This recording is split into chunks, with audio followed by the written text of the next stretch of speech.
Dark Phoenix, another chapter in the X-Men movies, is hitting theaters, and here's my drive time review. Alright, Dark Phoenix. The trailer looked really good. The effects were really good. They screened 20 minutes of footage before WonderCon, so it looked very promising. I was very excited for this movie. So unfortunately, I came out disappointed. The action was good. Like I said, the premise was good, but just was not well executed. There's really nothing to the story. It's basically what's in the trailer. Dark Phoenix goes bad, like in the comic books. And they're out together. The X-Men some people have trying to kill her, and the others are trying to save her from herself. And what's missing, I think, is the thread between the relationship for Charles and Eric, Professor X, and Magneto. That's been the thread throughout the movies, those relationships.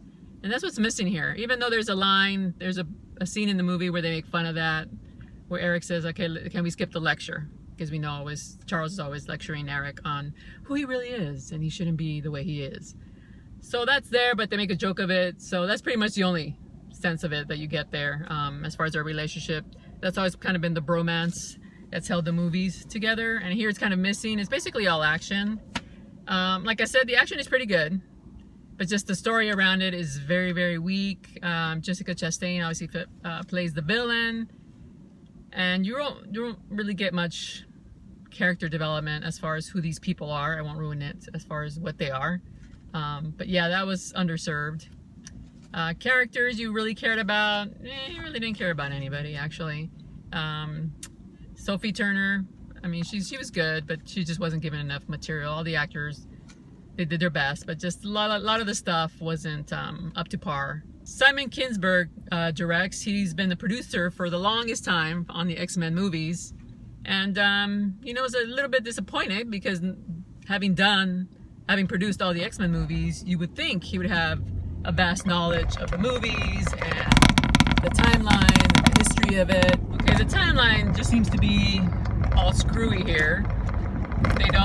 They forget about the other previous films. And the only sense of time is you get, they flash back to 1992, I believe, when we see Jean Grey as a child and the tragic events that led her to Professor X. And so it seems pretty modern. So if you think about it, First Class, that was set in the 1960s. And who cannot remember those cool fashion from that movie? That was a cool movie, one of my favorites from the new X-Men movies. And so, given the fact that we're in the 2000s, these people should be Jennifer Lawrence, McAvoy, and Michael Fassbender. They should all probably be in their, this is 40 years later. So they should be looking their age, right? Yeah, no, they look 10 years older than the First Class. So it doesn't make sense, all this stuff that's going on. So you're trying to figure that out in the movie, and then the exit door at the movie theater went off. And at first I thought it was part of the movie, but then when the action scene ended and it was still going, nobody moved, thinking, oh, this is probably an emergency, we should probably run, right? Yeah, we didn't move. That was the funniest part of the movie, that actually nobody ran. And I thought, well, if it's an actual fire, somebody's bound to come in and be like, run! But yeah, that was hilarious, and we all made fun of it. And some people were joking that was the highlight of the movie. Sad, but true. Some people liked it. As a crowd, we came out. There's some mixed feelings about it.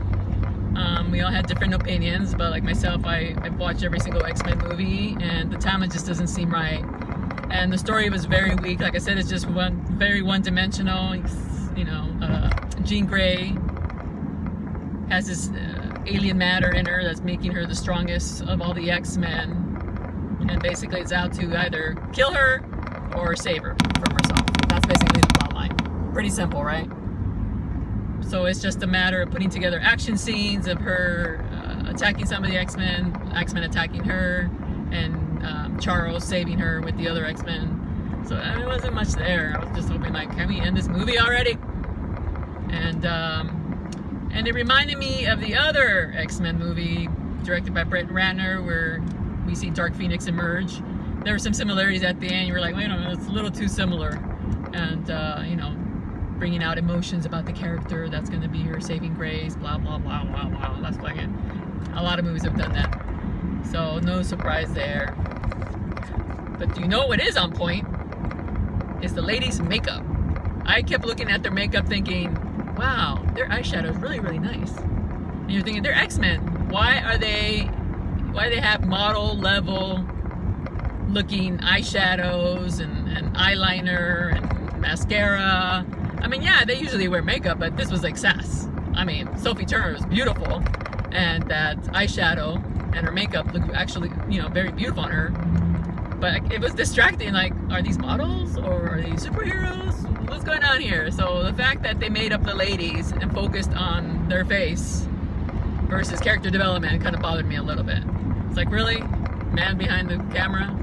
Is that, you know, could we focus on character development versus just making them look very pretty? So we'll see where the X-Men goes from here, since Disney now owns them. So it needs a little bit of a shake-up. The last 2-3 films, I didn't find any real interest in them. As I mentioned, First Class is my favorite so far.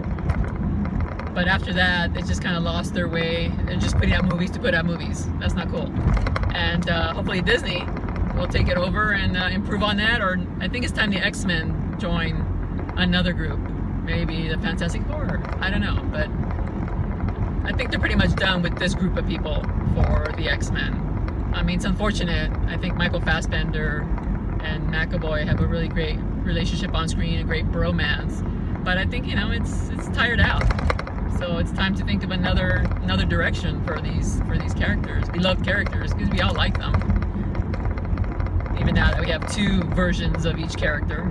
So, and then also, like I mentioned, the timeline. It messes with the timeline. So pretty much the early X-Men movies have disappeared because they kill off some people.